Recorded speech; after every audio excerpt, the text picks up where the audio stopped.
come.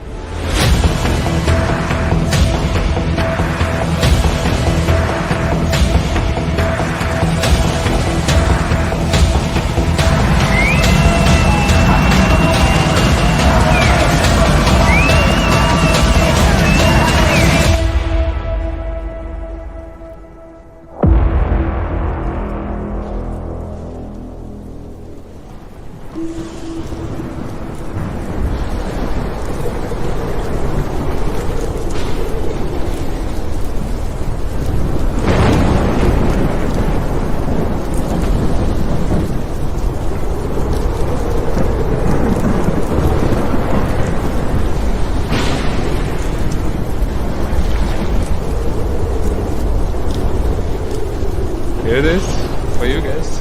Enjoy. Welcome to We The Thunder. It's Shooter with your boy Thomas Schooley. What are you doing using your big school words? Just use normal people words and I'll understand what you're talking about. Just use your normal words, Schooley. Here we are, the day after opening night, to talk a little bit about last night's game. 5-3, Tampa Bay Lightning beat the Nashville Predators. We've got the phone lines open. We've got the highlight open. Thomas, did you know that there is also a mango highlight? Do you know that? I do, because Hold you on. gave me some. I don't think I gave you the mango one. I kept the good stuff for myself. Actually, I've never had this one before, so let me taste it live. This is like a true, authentic reaction video. Not just to last night's game, but to me trying this mango highlight.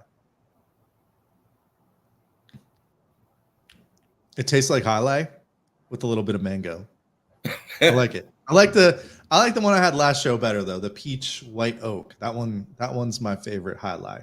Many different flavors of highlight these days. You got the low lie, the high lie, peach lie. But that's not what we're here to talk about tonight. We're here to talk about the Tampa Bay Lightning's big win last night, opening night.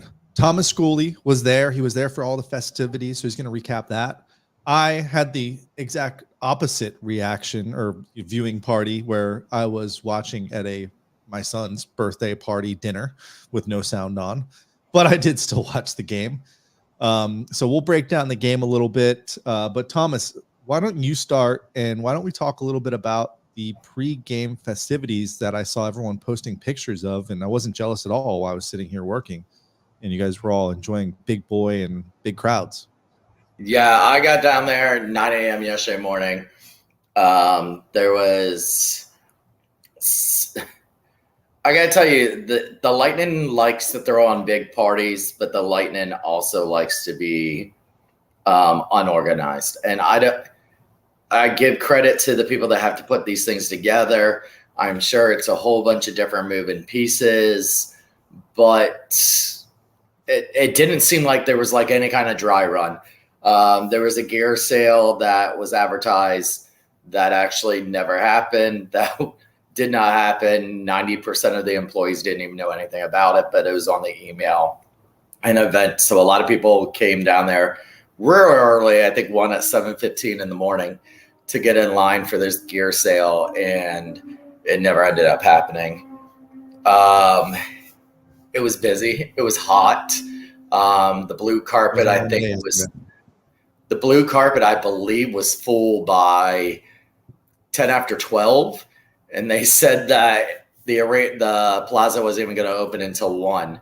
But they had nobody stopping anything. So I think 10 after 12, the front line of the blue carpet was already full. So if you came after that, you didn't get any prime seating. They had all the water on the Publix Plaza, which is the opposite side of Ford Thunder Alley. So by the time the players did do the walk, which was probably about 2:40-ish, about 2:45, 3 o'clock, or was it 3:30? Maybe it was 3:30. Personally, across from us, we had 4 children pass out. And the problem with that was the security that was there did not have walkie-talkies. So they had to run to other security guards that had walkie-talkies and then get them to walkie the paramedics to then come and get the kids. So it was like, I'd say a good 6 minutes. So all the free water was completely on the other side of the arena. They had nothing. You could not get to anything. The crowds were huge. Great for, all the Thunder coming out there and enjoying the festivities. And it was crowded. Hockey town to me. It is. And here's a funny thing. And then on that picture right there, you see that little AAA booth right there. Them and Pepsi got totally screwed by this whole setup. And this is what part of the unorganized, I think, that they didn't plan this out. That was AAA's booth, and right to the right of it was Pepsi's booth. They literally could not get anybody to their booths to come and sign up for their freebies or any of their info because they were stuck right there at the blue carpet. And there was no walkway except for the blue carpet. So again, the planning wasn't excellent on this. I hope if they do this again that they have water available. They think about that for kids. I know Serena, I don't know if she's on here. She witnessed somebody else pass out in front of her, an adult. I heard of another adult female passing out. So there's a lot of people passing out because you literally had to stand there for 3 to 4 hours in order to get a good spot. Thankfully, I was invited to the live taping of the block party without giving away too much. It was with JBB. They announced it at the arena last night, so we can say it was with JBB. I couldn't tell you were there. I saw this post earlier from the Lightning or something. I didn't even see that. I couldn't even tell you were there. Who's this guy though? That Front would be row. me. Did JBB sign you? Did he sign you with those $2 that he has left over? No, Maybe he's a water boy since they got some water issues. And he was really good. Before he even went up on stage, he was taking pictures with everybody. And say with Coburn, he was taking pictures with everybody. I got to give Greg Wolf a lot of credit. He's really good on this podcast. And he pays attention 100%. The amount of attention if you watch this, just watch Greg. He literally watches JBB's eyes. He listens to everything he says. They had some great questions between him and Coburn for JBB. So if you want some Archibald story, they do ask about that. They talk about bringing in Mott. They talk about, all kinds of things. So it's really good. Even about Johansson, JJ, they talk about him and that the Lightning have actually been looking at him for a couple of years. So it's going to be a good episode here. And I think they said within 2 weeks it will be out.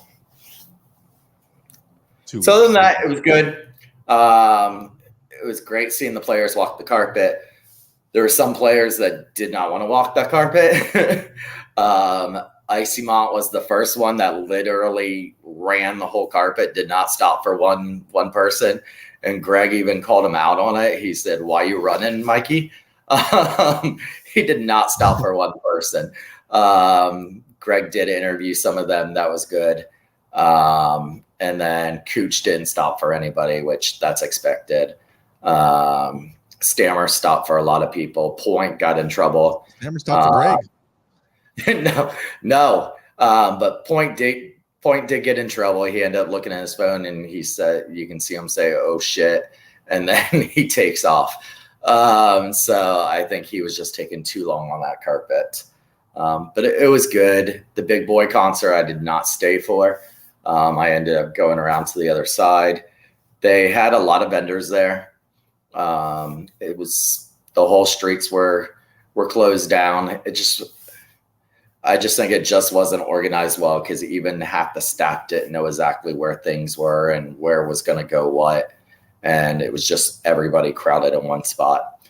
I did see Sticks of Fire march. I I saw them come around from the backside of the building, going towards the front. So I don't know exactly where they started from or where they ended, but they did. This is the first time I had seen them actually come around the building. So that was pretty cool. Kind of like that. Yeah, That's a good. Yeah, that's it a was good cool. idea. Maybe they can still start from elsewhere, but maybe they should do the full lap around the arena. We'll have to talk to Andrew. We'll have to get him on here. Yeah, they were from where I was on the Publix Plaza, where I go in at. They came from the back parking lot side, and then they went through the plaza, Publix Plaza. The only problem there again was the lines had already formed, so now they're trying to get through the lines, and then they had some vendors set over there, so you had to squeeze through the vendors and stuff like that, and then they went up front to the front of the arena. So your only real complaint was it was too crowded and too hot. It's just not organized. Like the staff wasn't even fully aware. They could have. I think they could have spread things out more. Probably would have made it a little bit safer for everybody and more organized and more. There's not that much room out there, though. They closed down the whole thing. I mean, they could have, had things start on Water Street since they had it all closed off. They could have moved all the vendors. Huh? What was on Water Street? They had some tents.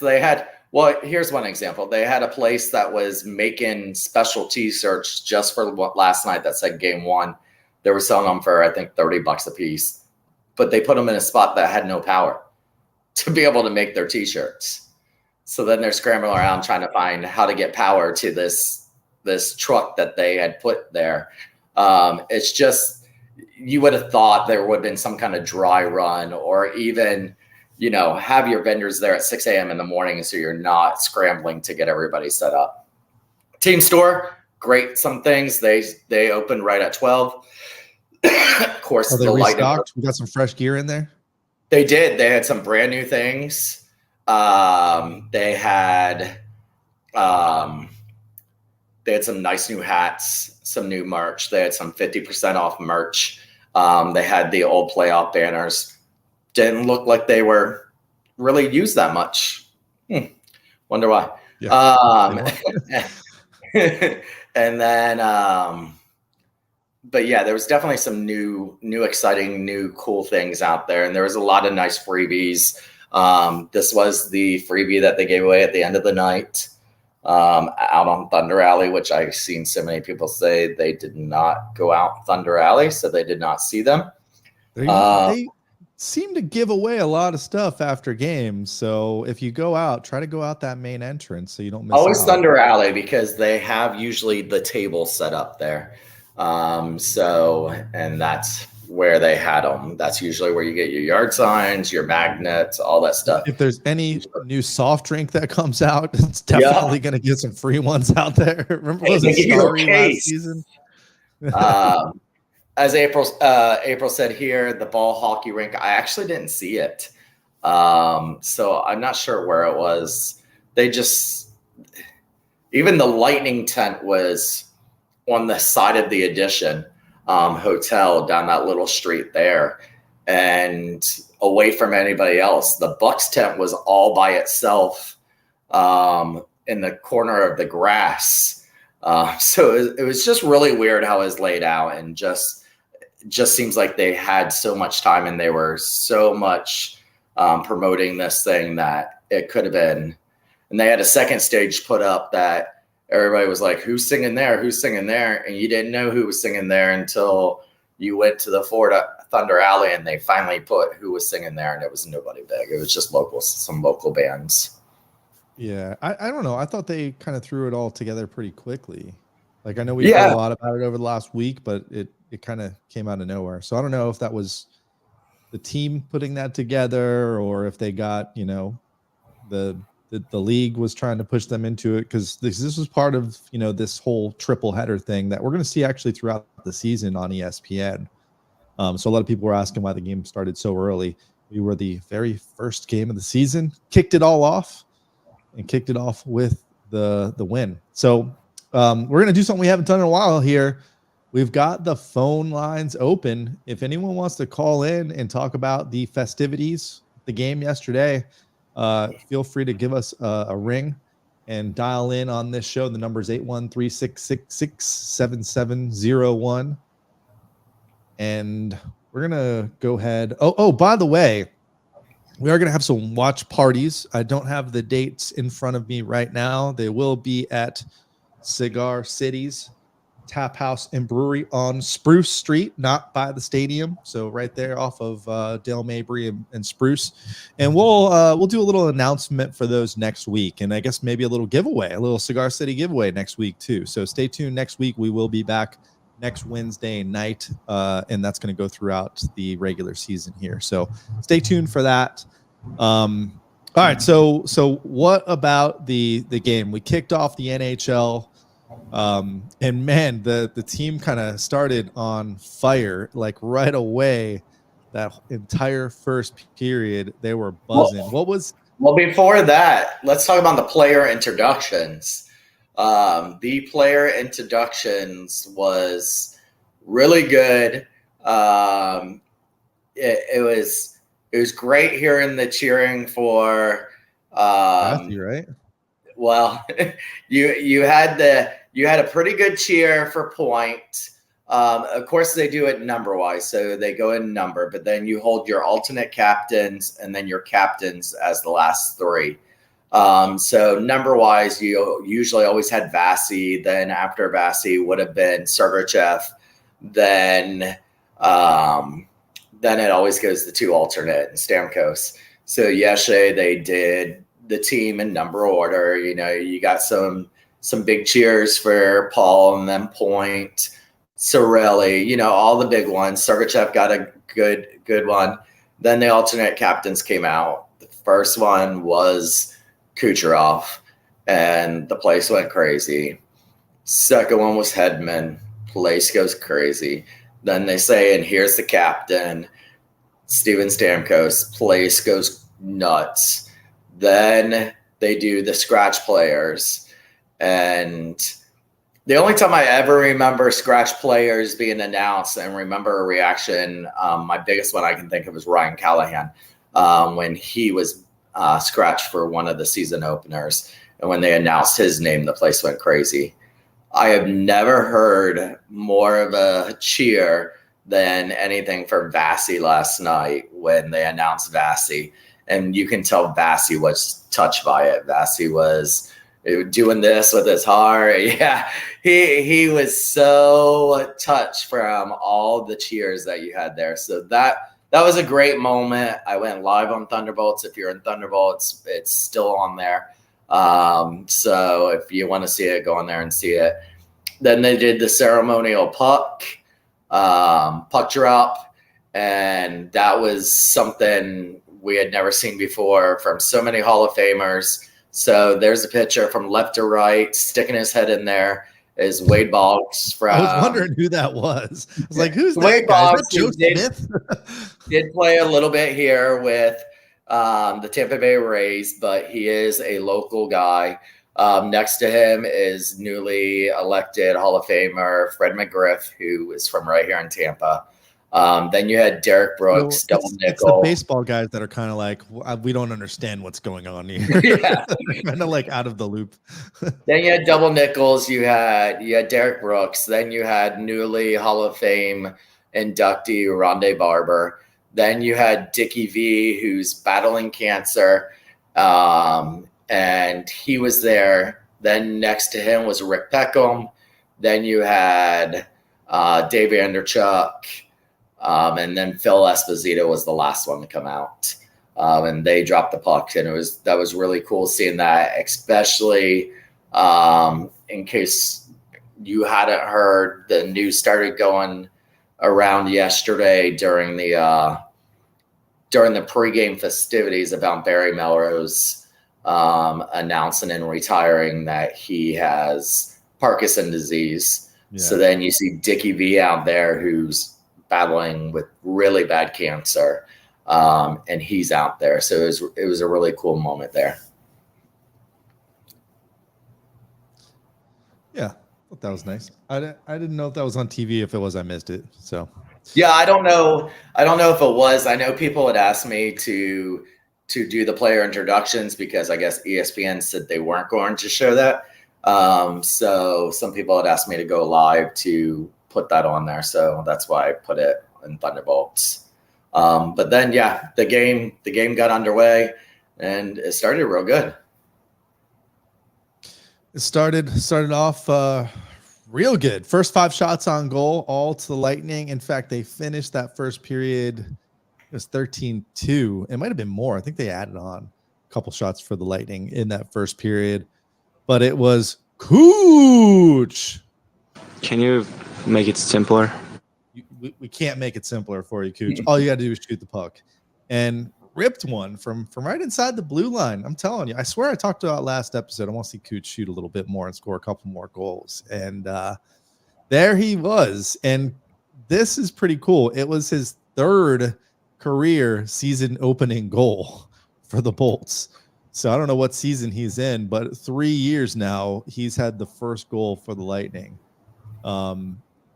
So they started off really red hot. They dominated that whole period. And you know what kind of stood out to me?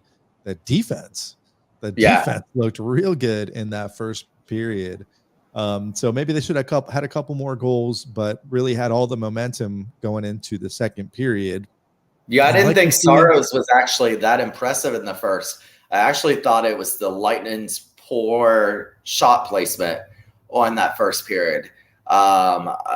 Saros, right? Saros did not look comfortable in that first period in net. Getting pulled several times. Matter of fact, when that Cooch goal went in, it wasn't even a normal Cooch goal. He was a little further out than he usually ever is. And so I thought it was more of the team not getting the shot placement there, but as we'll discuss, they end up settling some of that. Yeah. So second period, as we've seen many times before, the game just kind of completely reverses. And this is like the problem with the Lightning, but I guess it's really kind of just how hockey is sometimes. It just completely changed, right? Everything started to go Nashville's way. They started to get some power plays, and the Lightning had 0 shots on goal for 14 minutes of that second period. Of course, Ryan O'Reilly, making his debut for the Nashville Predators, has to score a goal in his first game. So Nashville takes they tied it up in the second, but they also stole kind of all the momentum in that second period. And then off to the third period, where Nashville scores a goal in the first 10 seconds of the third period to take the lead. And we're like, uh-oh, what's going on now? But luckily, the boys bounce back. Nick Paul, huge goal. Nick Paul in front of the net is money. I really like him on the power play 1 unit, and I hope they don't change that up, because I know that's the one spot that they'll change on.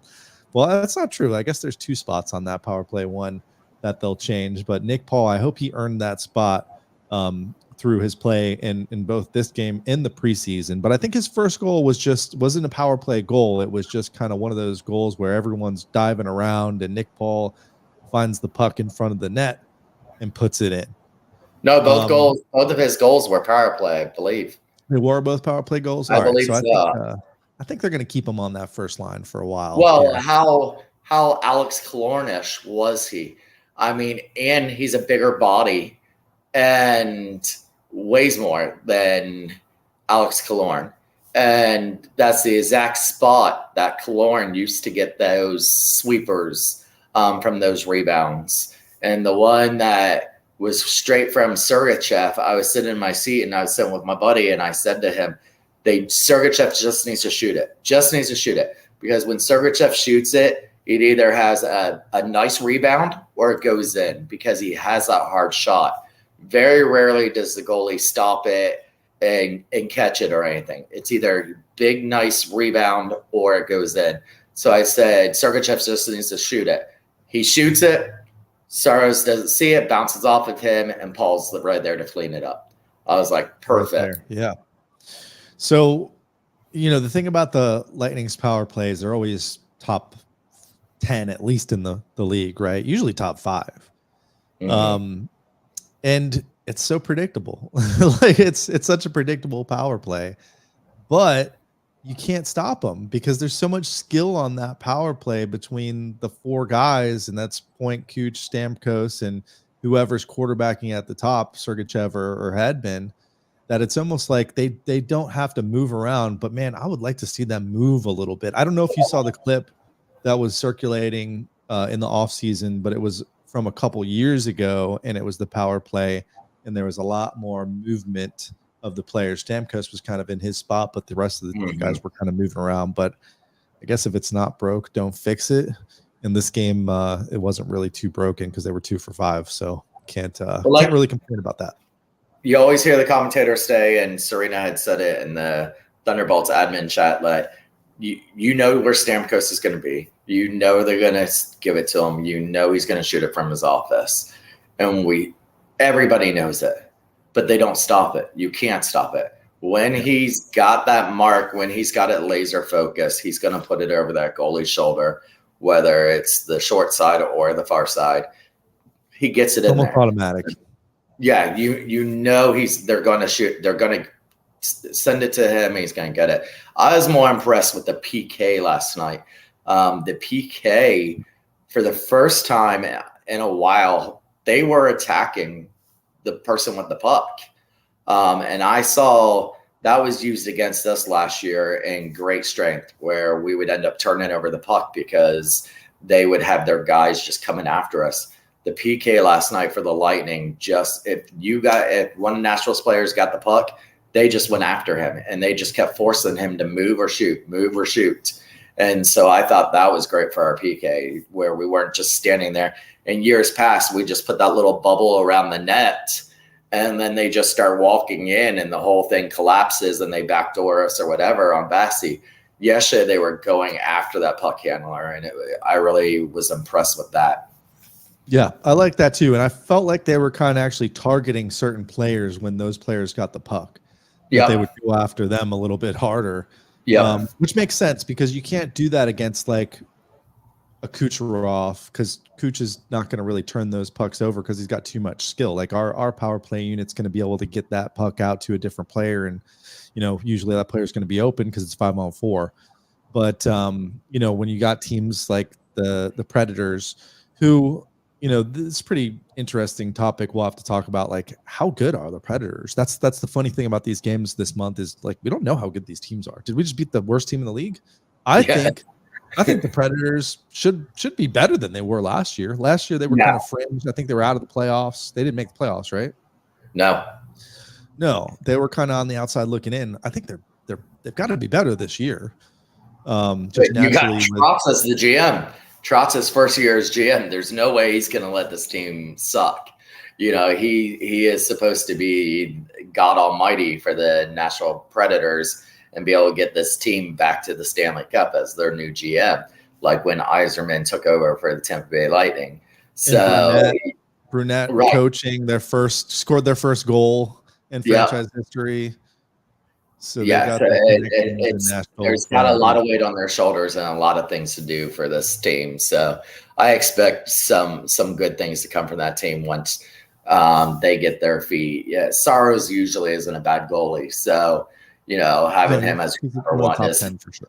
Right. So having him, it was funny because in pregame warm up, if anybody gets the chance to get down to the arena and watch JJ Johansson warm up, if you know he's starting in net, which he will a lot until Vasi gets back, and he's starting, go and watch his warm-ups. I swear he looks like he's on mushrooms, or he's like, you would think he is seeing all kinds of things. This guy came over near us 3 different times and played a whole game sitting right there. I mean, he's catching. He's like this. He's up and down. He's throwing pucks out of his glove that he don't even have pucks in there.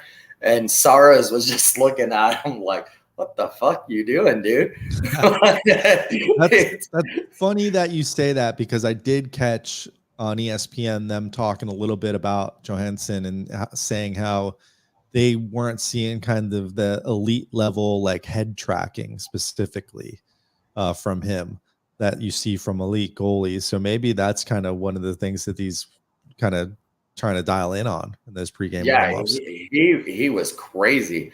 And something from that they did talk about at the block party yesterday, not to give too much away, but JBB said that Franz, the goalie coach, talks about his feet. He has quick feet, and he said Franz doesn't say that about many people. So if he's going to say that, and that's all he keeps saying is quick feet, and we saw that quite a few times last night. He was able to get that foot out real quick and sweep that puck right out of there. So, his feet looks like it's going to be the good part of him. And like you said, tracking the puck maybe up is going to be his weakness. Yeah. Yeah. So the Bolts, I want to say they got lucky, but it was really kind of their savviness, as you mentioned, on the penalty kill that kept Nashville off the board in that second period when the penalties were starting to rack up. And then the third period, I think they just kind of got sloppy at the beginning of that period. They weren't awake yet, weren't ready to start that period because Nashville scored right away to take the lead. And then the Lightning did what we expect them to do. And that is tie the game, come back, and win it. So you had Paul get on the board with that first power play goal that tied it, and then Hagel gets taken down on a breakaway. Some people didn't want that penalty shot called. Well, nobody in Tampa, but some people outside of Tampa say maybe that wasn't a penalty shot. I don't know. He looks like he got the step ahead of him and got taken down from behind. But it was Luke Shen. Good old Luke Shen. Luke Shen doing us a favor. And I think we got to do our boy Hagel a favor here, and we got to show that goal in all its glory with Michigan making the call, not these ESPN clowns. We'll talk about I haven't ESPN seen this one yet. Hold on. I don't have it queued up here. What I was going to say about ESPN is that after our game, so there was a triple header and it was Pittsburgh, Chicago. It really became ESB Pen, which stands for ES Berdard Pen, because or P, whatever the N network, Berdard Network, because that's all they talked about in that second game. It was like the Berdard watch. When he was on the ice, you knew it because they talked about it and they showed the little like thing above his head that said who it was. So yeah, I think we're gonna get a lot of Bedard this season, and rightfully so. He's a good player. He didn't score a goal last night. He did have an assist, but he's got some skill. And here's Hagel. You can see this is right after he gets taken out. Look, he's looking it over his shoulder. He's like, all right, what's the call, boys? Am I getting the penalty shot here? And by the way, I grab most of my Bolts clips from Bucks Rays Bolts YouTube, because this guy puts all the clips, usually with Michigan's call on it, within 24 hours on his YouTube page. So let's listen.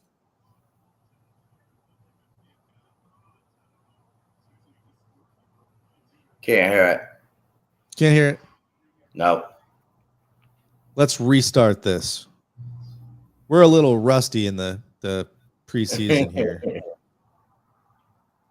Oh, you know why? I'm not in Chrome. That's why. So real quick, while you're doing that, last night's Chicago-Pittsburgh game on ESPN was ESPN's most viewed regular season game on record. It had an average of 1.43 million total viewers. That's pretty good. The triple right, here is hopefully 909,000. Hopefully with audio, here is Hagel scoring, spoiler alert, on his penalty shot. Hagel takes the puck, riding on the left wing, cutting in front. Hagel holds, shoots, score! Up and over the stick of Saros, it's 3-2 Lightning. Man, well, he just went in there nice and kind of slow, got to the hash marks to the right of the goaltender and drilled it. I love that way he shot this puck. He comes in. I kind of liked it too, Phil. I kind of like that shot. When it was called a penalty shot, I said, no, we don't want a penalty shot. I want the 2-minute power play because we do not do good on penalty shots. And then Hagel scored. I was like, all right, we'll take it. It was weird because I was expecting him. He kind of pulled that puck back, and I was like, oh, he's going to go and try to deke the goalie here. And at that rate, I think he was going too slow to do that. But smooth move. And I bet Soros was thinking the same thing. Like he's about to try to come across and deke me, which is why he scored. So there you go, Hagel. Hopefully on your way to a 40-goal plus season with getting on the board right away. Remember when Hagel couldn't score when we first got him? Like when he first got traded, he couldn't finish. He couldn't score. Seems to have. Remember that was also the Coleman and Gaudreau when we first got them their first year. You know, same effect. Hagel, we got Hagel and Paul the same exact time as we got Coleman and Gaudreau, same part of the year, just a couple of years apart from each other. But the same thing. They don't really get. Paul ended up coming in at the end of that season, just like Coleman did the end of that season. Gaudreau had the little bit of scoring, just like Hagel has. Now here, Hagel is the new 8-year guy. Really looks like they're really putting together this core team that's going to be of the future. Yeah.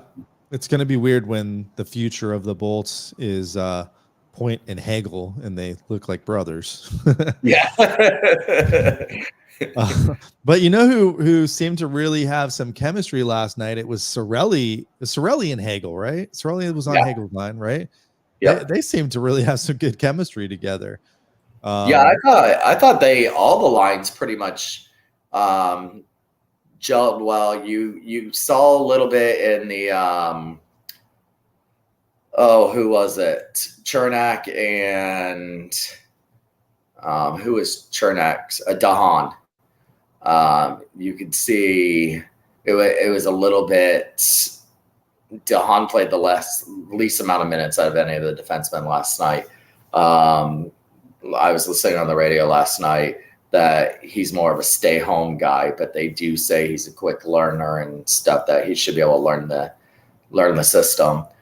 Isima, I thought was kind of quiet last night. He was. I was going to say the same thing. He was kind of invisible. Jeannot was kind of quiet last night. I had a friend. Denning, I thought was great. What we got him for the face-offs. He did great on the face-offs. I thought Glendening was good. And I also thought Sheary was good too, drawing that penalty. Hey, if we get a veteran like that knows how to draw penalties, because I don't even know if he got hit in the face with that high stick, but he sold it. He sold it like sure he might have just got tapped. But you know, he took acting lessons in the offseason, so it's good to bring in some of these veteran players. And you know what I noticed is kind of what we talked about in the offseason. It looks faster. Yeah. We all love Perry and Maroon, but like you put Sheary and Glendening next to those guys, they skate circles around them. You had Pierre Bellemare. I mean, add Bellemare to that list that was slow. And I was on Bellemare. Remember, he was the player I picked last year as the player to watch for the season. And he ended up being super slow. Like he had to slow down his game for Maroon and Perry, where they were shooting on all cylinders. All 4 lines, I thought last night looked fast. Didn't mean that they necessarily played a part in that game. Like I said, like you said, Jeannot, I said Isima, you didn't really notice them anywhere on the ice or anything. The two people that led time on ice was Hedman had the most and Sergachev was second. It's nice to have 2 number 1 defensemen, isn't it? Yeah. You know, I also did not notice in the Seattle game, I did not notice Belly in that game either when I watched the first period. So I don't even know if he's playing up there. I'm assuming he's 4th line center, but didn't see him. Did see your boy Yanni, though. Yeah. Skating. Well, Matty Joe just for Ottawa today, thanks to April messaging me during the show here. Ottawa is doing their opening game tonight, and Matty Joe's already scored for them. Already? Yep. They Yeah. must only be like in the first period. And Ottawa, Ryan I Reed, saw an article about Ottawa today, and I guess there's a couple teams in this boat where they had to cut players because of cap issues. yeah, Which is funny considering you're talking to a team that's got $2 in cap space. All right, so Hagel takes the lead, and then they did come back and tie the game to make it 3-3, and then Nick Paul again, power play goal, and then it was a Cooch empty netter that really kind of sealed the deal with really seconds left in the game. Let's talk about Johannesson before we get out of here. First win with the Bolts. What'd you think? I thought got the job done. Wasn't perfect, but when it really came down to those power plays and really at the end of the game when you can't let one in, he was good. He didn't let it in. So far, 5 stars from me for our new starting goaltender, at least till sometime in November, December. I think only those 2 goals in the first really hurt him. I think that iced him too much. Really, he went, how many periods without a shot? I mean, they peppered us in the second and ended up scoring. But I really felt like we did a great job on the forecheck and then the back check. And then the defense did their thing, that only allowing those 2 shots in the first period. I didn't think it was good for him that he didn't really get to start playing that game until really the second period. And then I think he started to feel comfortable more and more in the third period, and he looked good. I don't think really any of those goals were a soft goal. And I thought 2 of them possibly Vasi might have gave up. So, it was, I liked him first game. Now we're going to have back-to-back games here coming up. So not sure which game he's going to end up playing. So it'll be interesting to see a little bit more of him, especially these next 3 games are division opponents, and they're also expected to be real good this year. Yeah. All right. So only other thing, we kind of mentioned this, Tyler Mott left the game, did not come back to play the third. According to Lightning insider Eric Erlinson, he was not at practice today. Yep. So that leaves a big old hole in that 4th line. Luckily, it's only that 4th line. So He took a one-timer off his hand. Let's say that again. He took a one-timer off his hand. Okay, so he probably has a broken hand. Yeah.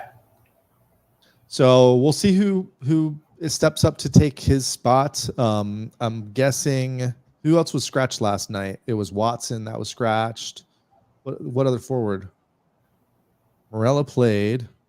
Might have been Watson. Might have been the only scratch. Yeah. So maybe Watson gets time. Maybe ABB comes back up. For those that don't know, ABB got sent down yesterday or today. I don't know the timeline. And our guy Bogo is back with the team. He'll probably still be scratched and fill in when needed. But yeah, I guess that move was just kind of a formality. Bogo didn't really go anywhere. I know. I think they were kind of hoping somebody would pick him up to be able to clear some. My guess is I was thinking they wanted somebody to take Bogo to clear that a little bit to maybe get another goalie. And then when that didn't happen, I think that's because actually ABB was announced on the opening day roster. And then they set him down. And so I think they were hoping then, since nobody took Bogo, someone would take ABB, and no one took ABB either. So they're like, crap. All right, come back up here, Bogo. Let's put you on waivers a second time here in a little while. Cook for the team. So Watson and Vasi were the only non-dress. Yeah. So, and Watson was on that line today. And Vasi is on long-term IR. Yeah. They moved him to long-time IR. Or long-time IR is what I call it. Old-time IR. All right, so 2 games this weekend, back-to-back. We're probably going to see our other new goalie. I forgot his name already. So we'll probably see them split the weekend up, I'm sure. Lightning, Red Wings, Saturday night, 7 o'clock. And then you got the Lightning at Senators. These are both away games at 7 o'clock on Sunday. So we've got a full weekend of Lightning hockey. See that smile on my face? Saturday is somebody's birthday, so we are trying to figure out a place to do a watch party. The problem is just college football is going on too, and a lot of bars do not want to play the Lightning game. They just want to play college football. Them. So I'm trying to find somewhere that will even do a patio with the Lightning game on. So if you want to go to a watch party, I know who will have it on. Rick Riveters. I don't know if they. You can walk next door and get a lap dance, Thomas, for your birthday. For my birthday. Happy birthday. It's a win-win. So if you want to come out for a little birthday party and a watch party, potentially, check out Thunderbolts. We should hopefully know by tomorrow. Let's go through the chat here. We haven't really acknowledged the chat too much today, but we figured it would be a quick kind of recap of the game since there's not much else to talk about. Justin on that line today at practice. I'm assuming that fourth line taken over for Tyler Mott. Also great to see Nick Paul get off to a big time start. Yeah, hope he keeps the momentum through 82 games this year. That's a really good point, Justin, because if you look back to last season, the first half of the season, Nick Paul all day. In the second half of the season, it was like, where's Nick Paul? So I think 17 of 19 goals were 17 of 19 goals was before January last year for Nick Paul. He was on his way to like possibly scoring 40 goals and then just fell off a cliff. So I think a lot of that was he was playing on different lines and then kind of got the short end of the stick with the lines, but that Connor Bedard just scored his first goal against Boston. Oh, Chicago started with back-to-backs? Yeah. That's a rough beginning of the season. Bedard takes I'll turn on ESPN and see an instant replay of that right now. Matt is saying defensively, Perbix had a rough night. He did. We got Glendening look great on the PK from I'm right. Absolutely. I think Glendening on the PK is going to be huge for us this season. That's such an upgrade, I think, over Bellemare. I know it's only been one game, but it really feels like it could be a huge upgrade. Fourth line center is an important position because you need somebody that can play in that penalty kill and that can win faceoffs. And he seems to be able to do both really well. It also says Hagel belongs in the first line. I kind of agree with that. I don't like the Stamkos, Cooch, and Point, and I probably said this 100 times on the podcast before because I don't like to put all my eggs in one basket, but they seem to play really well together. And like we were talking about, Hagel and Sorelli, there's something going on there. So I don't know. I don't know if I want to split them up. But this is the Lightning. This is Coach John Cooper. Things will get switched up. There will be players that go in and out of the lineup for whatever reason. So I'm sure that's not set in stone. Good evening, Sarah. Look, traveling food dude in Ottawa waiting for the game on Sunday. So he's going to be in the house in Ottawa for Sunday. That's awesome. And let's wrap it up there. We will be back next Wednesday night. Hold on. You forgot to do the Hall of Fame. Oh, yeah. Let's do the Hall of Fame. I don't know if you guys saw this. I just saw it. I think it was actually Stephanie or April's post before I jumped on. They announced it at the game last night. Yeah. So last year we had the Lightning Hall of Fame, and that was Marty St. Louis, Vinny LeCavier, and Phil Esposito was the other one, right? Yeah. That's our three in there right now. So I'm assuming that they're going to put two in. It says you can vote for two nominees. This is going to be a fan vote. So here you got it. You got Dave Anderchuk, Ben Bishop, Dan Boyle, Brian Bradley, Jay Feaster, who was the GM when they won in 2004. If you didn't know that, he's still with the team also. Ryan Callahan. who was interviewing John Cooper and everyone on the side of the ice. He was your ESPN correspondent on the ice last night. Nikolai Habib-Bolin, who's dropped off the face of the earth. I don't even know if they can get him to show up if he gets in. Pavel Kabina, Henry Paul. I don't know who that is. Do you? No. Okay. Well, next week we'll tell you who Henry Paul is. Poor Henry Paul's not going to get any votes. Why would they put him in this group? Rick Peckham to round it out. Brad Richards, he's going in there someday. And John Tortorella, your coach for the first Stanley Cup. So if you want to go vote, go visit the Tampa Bay Lightning's website and get on that voting. It's going to be on March 8th. For the Flyers game. Oh wait, the ceremony's March 8th, and then if you win this like little sweepstakes they're having, you can win a pair of tickets to the Lightning versus Flyers game on March 9th. So they'll probably do the same thing they did last season, where they have the ceremony the night before, they've got the game the day after. So go check it out. I don't see when you have to vote, so don't wait. Go vote now if you want to have your say in the Lightning Hall of Fame. Let's go with freebie real quick for food. So this year they had a couple new sponsors.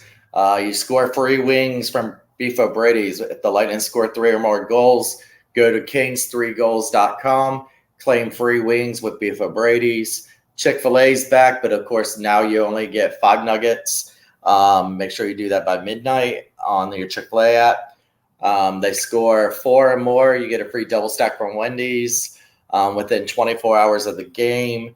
And then Papa John's again, Bolts W, receive 50% off pizza only. There's a lot of food and incentives if the Lightning do well.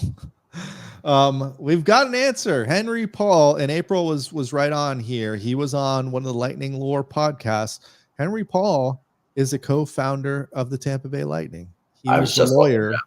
He was the lawyer that Espo worked with to work with the Japanese mafia to bring the Tampa Bay Lightning to Tampa. I would love to do a whole episode on maybe during next off season.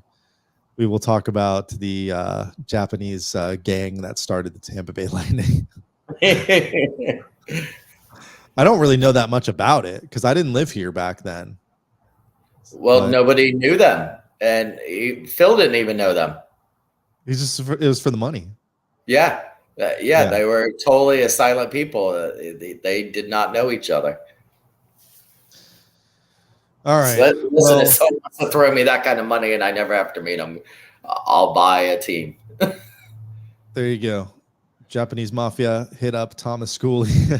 Yeah. All right. Hey, make sure you follow us. We've got a new Facebook page. Look up We the Thunder. We are on Twitter, We the Thunder Pod.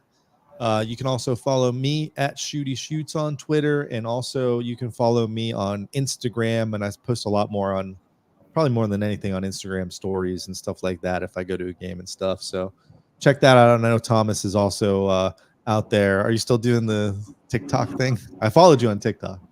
I want to do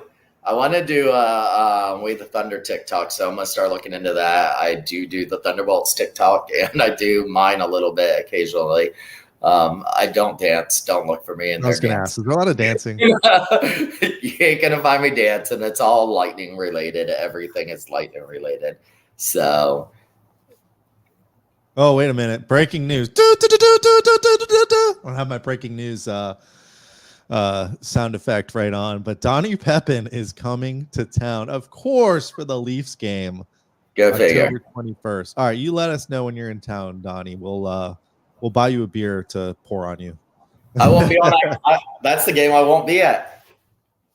Oh, that's the game I probably will be at. Yeah, that's like next weekend. So Yeah. Donnie, let us know. Hit us up, man. We'll come talk to you. We don't hate you that much. We just hate the Leafs. I do want to go to that game though. So yeah. All right. Well, next Wednesday, we'll talk about this weekend's games. We'll bring on hopefully a cool guest to join us as well. So we'll see you then. Until then, this has been We the Thunder. Don't forget to be the Thunder. That's it? That's it.